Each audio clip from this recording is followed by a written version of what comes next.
Thank you so much. Thank you, Sri.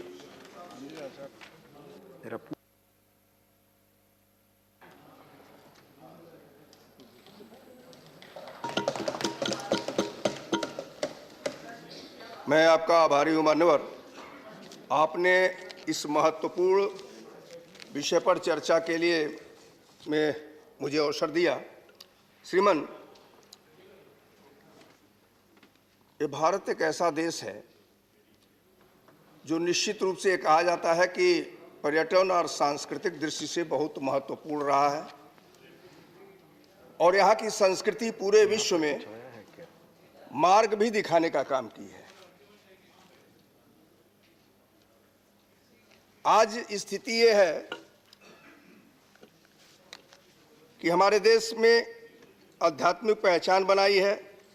दुनिया में अकेला एक ऐसा देश है जिसके संदर्भ में ये कहा जाता है कि यहाँ साक्षात भगवान ने अवतार लेकर के लोगों को समय समय पर समझाने का, बताने का, संस्कृति सिखाने का काम किया है, जिसमें राम भी रहे हैं, कृष्ण भी रहे हैं, महावीर भी रहे हैं, बुद्ध भी रहे हैं। बाद के समय में बाद के समय में प्लीज आप इधर मुझे लगता है कि बिना जया जी का नाम लिए मुझे कुछ नहीं कहना पड़ेगा। या देवी सर्वभूतेषु मातृरूपेण संस्थिता नमस्तस्यै नमस्तस्यै नमस्तस्यै नमो।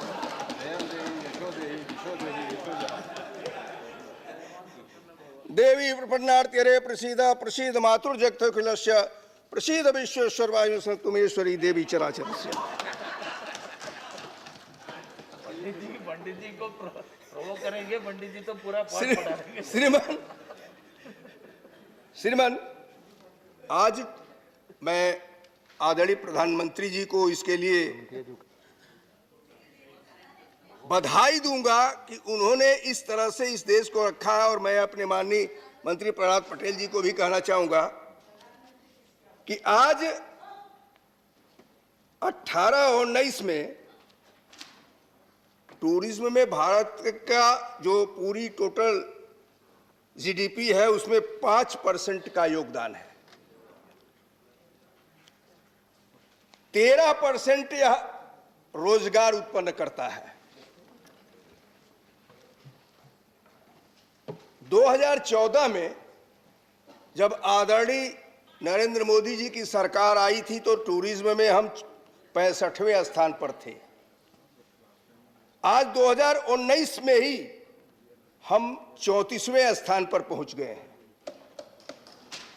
और मैं समझता हूं कि जिस प्रकार से भारत सरकार ने टूरिज्म पर ध्यान दिया है, बहुत जल्द ही हम पूरे विश्व में भारत की संस्कृति को डेवलप करते हुए प्रथम स्थान पर रहेंगे। यह निश्चित रूप से भारतीय संस्कृति साबित कर देगी।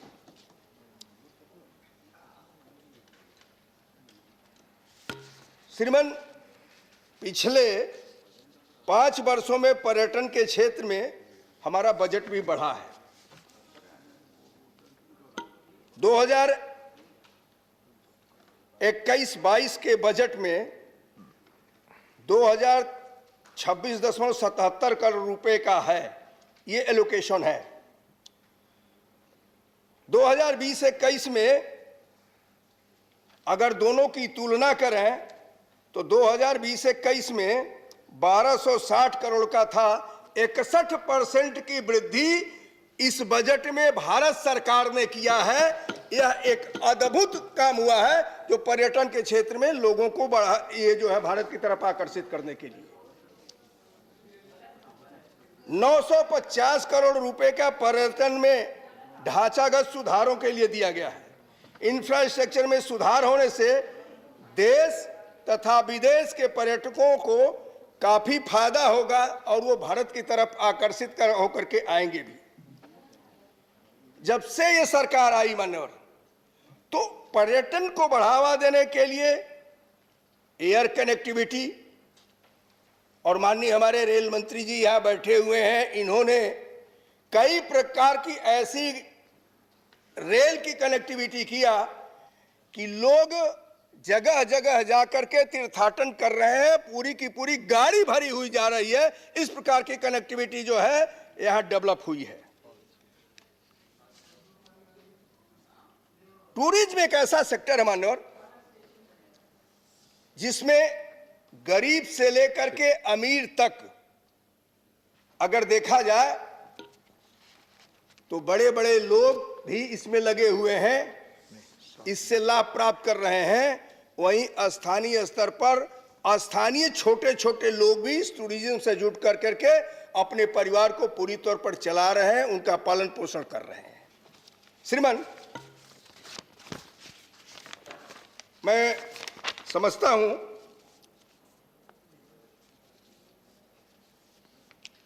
कि हमें गर्व है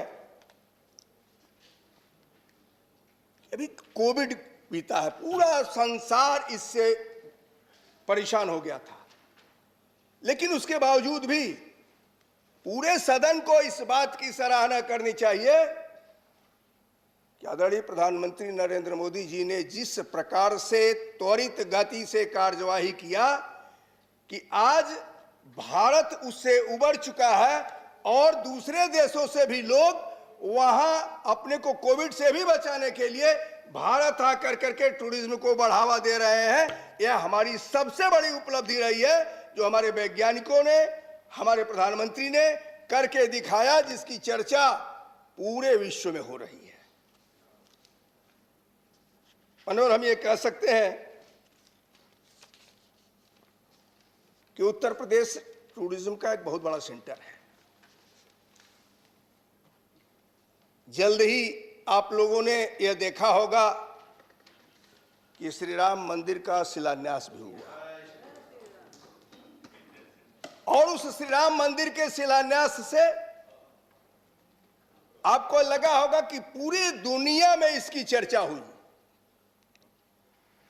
अब वह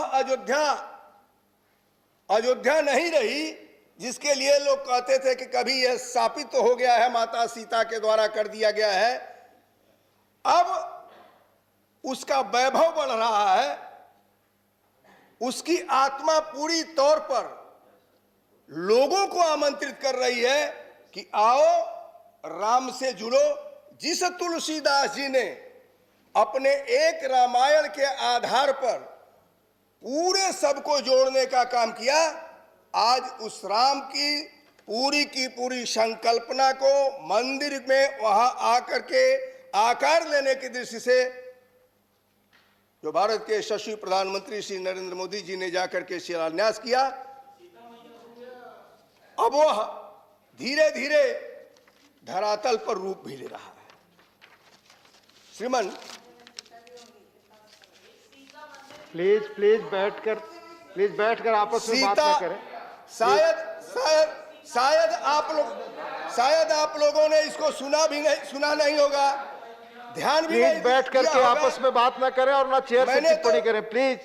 मैंने तो पहले ही मातृशक्ति को प्रणाम किया है, और शायद अब इतनी जानकारी हो जानी चाहिए कि जिस अशोक वाटिका में माता सीता को ले जाकर के रावण ने रखा था, कहा जा रहा है उसका भी पत्थर आकर के अयोध्या में लगने जा रहा है। इस नाते माता सीता अपने आप वहां दिखाई देंगी और आप लोगों को कहने का मौका नहीं मिलेगा। श्रीमान, अयोध्या नगरी का स्वरूप तो मैं समझ रहा हूं कि माननीय प्रधानमंत्री जी ने बीड़ा उठा लिया बदलने का। उत्तर प्रदेश के यशस्वी मुख्यमंत्री योगी आदित्यनाथ उनके निर्देशित कार्यों को पूरा कर रहे हैं, और मैं आज बधाई भी देना चाहता हूं कि आज ही के दिन उत्तर प्रदेश की सरकार के 4 वर्ष के कार्यकाल पूरे हुए हैं। योगी आदित्यनाथ के नेतृत्व में काम करते हुए उत्तर प्रदेश सरकार को 4 वर्ष पूरे हुए हैं, और बहुमुखी चतुर्मुखी विकास उत्तर प्रदेश की उनके नेतृत्व में हो रहा है। आदरणीय प्रधानमंत्री जी उत्तर प्रदेश से चुनाव लड़ने के लिए आए लोकसभा का। आपने ये देखा कि जब वो काशी में गए बहुत सी बातें आई, लेकिन आज अगर किसी को जाकर के देखना हो तो वह देखे कि काशी विश्वनाथ का कॉरिडोर कितना भव्य बन चुका है प्रधानमंत्री जी के नेतृत्व में, कि आज गंगा से लेकर के, कभी शिव की जटा से गंगा निकली थी, अब वही गंगा ऐसा मार्ग बन गया है कि वो आकर के काशी विश्वनाथ में यह पूरी तौर पर दर्शा रही है। और इसका श्रेय किसी को दिया जाएगा तो निश्चित रूप से हम यह कह सकते हैं कि भारत के यशस्वी प्रधानमंत्री आदरणीय नरेंद्र मोदी जी की, वहां की जनता को मनमाने पैसे जितना उन्होंने मांगा उतना भारत सरकार ने देकर करके उन लोगों से कहा कि इसमें मदद करो, और सभी लोगों ने उसमें मदद किया और गंगा से लेकर के काशी विश्वनाथ मंदिर तक कॉरिडोर बन करके पूरी तौर पर तैयार है। श्रीमन, इसी का परिणाम है कि भारत में पर्यटकों की संख्या बढ़ी है। हम ये कह सकते हैं कि भारत में 2019 में 10.89 मिलियन विदेशी पर्यटक आए और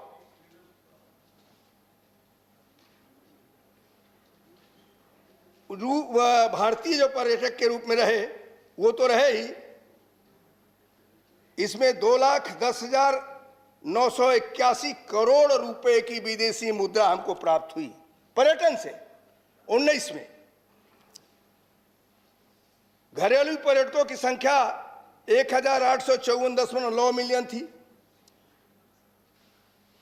अक्टूबर 2020 में जारी इंडियन टूरिज्म स्टैटिस्टिक्स रिपोर्ट के अनुसार 2019 में घरेलू पर्यटकों को आकर्षित करने के लिए उत्तर प्रदेश प्रथम स्थान पर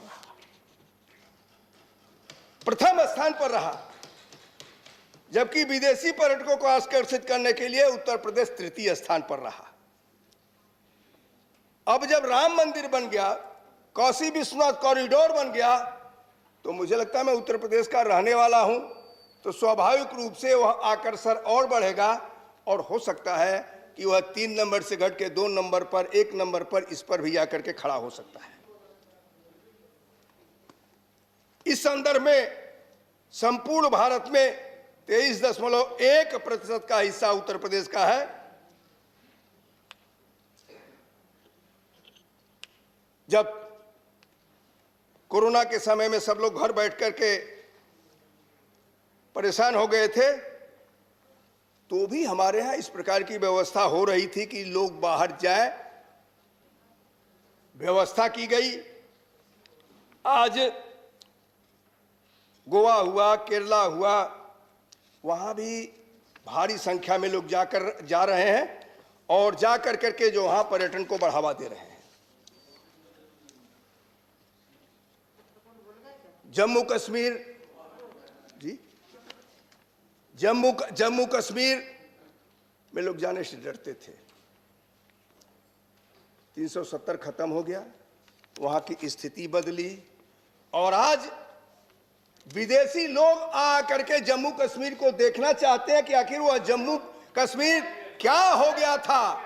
आज जम्मू कश्मीर को लोग जा करके जा रहे हैं और आ करके दिल्ली में उसकी प्रशंसा कर रहे हैं, बदले स्वरूप को देख रहे हैं।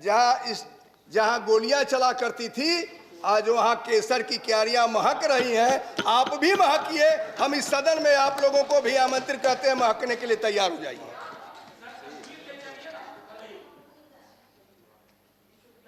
इस बदलाव में पूरी तौर पर कहीं न कहीं आदरणीय प्रधानमंत्री जी का नेतृत्व रहा है, हमारे माननीय गृह मंत्री जी का साहस रहा है और आप सभी लोगों का सहयोग रहा है। मैं आपके सहयोग को भुला नहीं सकता हूं, क्योंकि बिना आपके सहयोग के पास ही नहीं हो सकता है, और आप लोगों ने वह सहयोग दिया, इसके लिए मैं आपका भी आभारी हूं। जो लोग नहीं मानते होंगे वो मन में दबाए रहेंगे, खुलेंगे नहीं।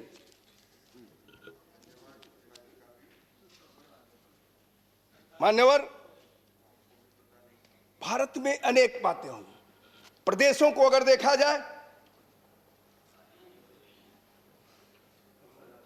तो जिनके नेतृत्व में statue of unity Sardar Patel की दुनिया की सबसे बड़ी प्रतिमा लगी, केवड़िया। गुजरात को दुनिया में सबसे बड़ा स्टेडियम प्राप्त हुआ और इससे भी आकर्षण अब गुजरात की तरफ भी बढ़ेगा। मैं ये कह सकता हूं, इस सदन में गर्व के साथ कह सकता हूं कि आज हमारा कोई ब्रांड एम्बेसडर के नाते है तो इस देश का आदरणीय प्रधानमंत्री है, इसको नरेंद्र मोदी के रूप में जाना जाता है। इस सदन में बड़े गर्व के साथ इसको कहा जा सकता है। श्रीमान,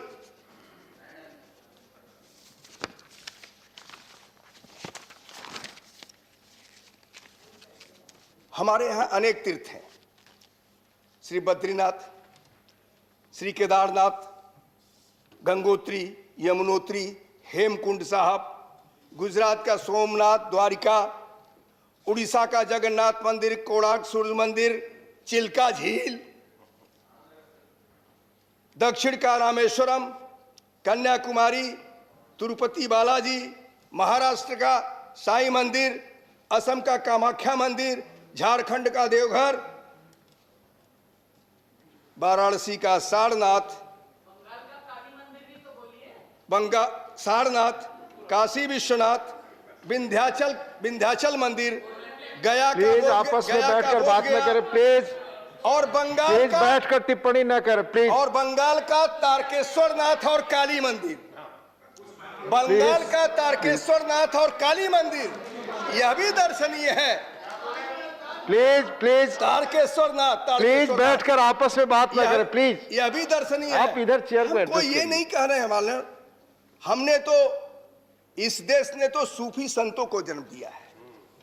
मगहर जैसा छोटा सा स्थान संत कबीर ने जाकर के वहां इतना बड़ा बना दिया, लेकिन हर सरकारों ने वहां उपेक्षा किया।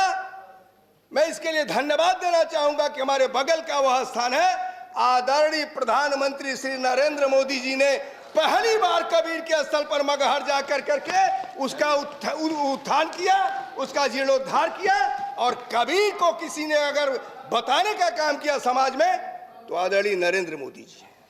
ये सदन इस बात का गवाह है कि लोग कस्में खाते हैं डॉक्टर अंबेडकर की। आरक्षण के संदर्भ में डॉक्टर अंबेडकर को संविधान मान लेते हैं, लेकिन किसी ने उनको भारत रत्न देने का काम नहीं किया, किसी ने उनके पंचतीर्थ पर ध्यान नहीं दिया। अगर किसी ने दिया तो आदरणीय प्रधानमंत्री श्री नरेंद्र मोदी जी हैं, जिन्होंने पंचतीर्थ की भी वो स्थापना किया। मुहू का जहां जन्म लिए थे उसको भी विकसित करने का काम किया, लंदन में जहां थे उसको भी विकसित करने का काम किया। यहाँ तो केवल नाम का जपता है। हाला ठीक है ये, क्योंकि हमारे यहाँ कहा भी गया है कि नाम जपने से कुछ मिलता है तो उसी को जप करके ये पाना चाहते हैं, लेकिन उससे वोट भी नहीं मिलने वाला है। यहाँ तो राम का नाम जपोगे तो वोट भी मिलेगा, राम का नाम जपोगे तो मुक्ति भी मिलेगी। ये दोनों बातें होगी, कौन से तैयार हो इसके बाद ये को तय आपको करना पड़ेगा। जय सिया राम। श्रीमान,